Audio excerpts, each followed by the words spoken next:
Here's some tips for going on a first date to help you make sure that you're taking your relationship where you want it to go.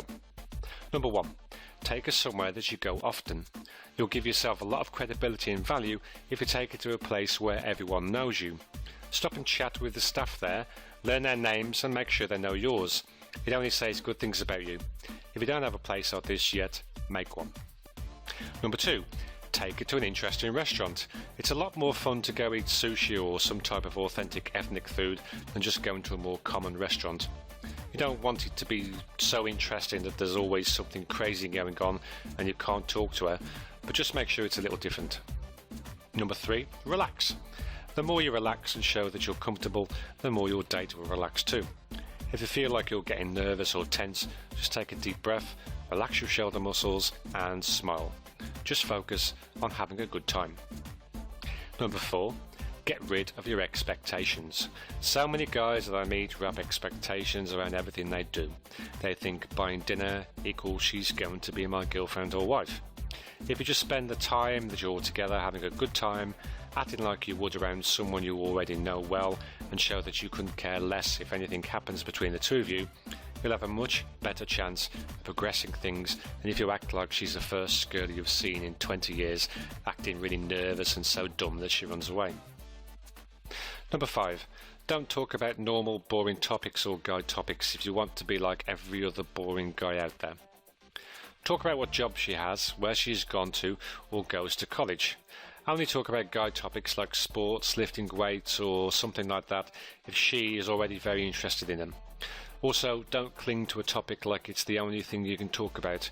If the conversation dies, let it go. Number 6. Have a story or two that you can tell if you run out of things to say. When the conversation stops, just say, "Anyway," and go into a story. The story doesn't have to be something too amazing, just a little bit different. Tell a story about a date that you went on and where your date did something embarrassing or funny. Women love to talk about relationships, and I've found that they are the easiest to come up with. If you're having problems, just grab a girly magazine and read it for 15 minutes or so. You should find more than enough things to talk about in that. Number 7. Know a little bit about a lot of things. Now you can ask me almost anything and I'll probably know enough about it to talk for at least 5 minutes. The more you know about, the easier it will be to hold conversations on just about any topic. Number 8. If your date wants to talk, listen to her. People like to talk and get the feeling that what they have to say is important. This doesn't mean that you should ask her endless questions trying to get her to talk. If she's not talking, feel free to, but don't interrupt her if she is. Number 9. Don't try to impress your date.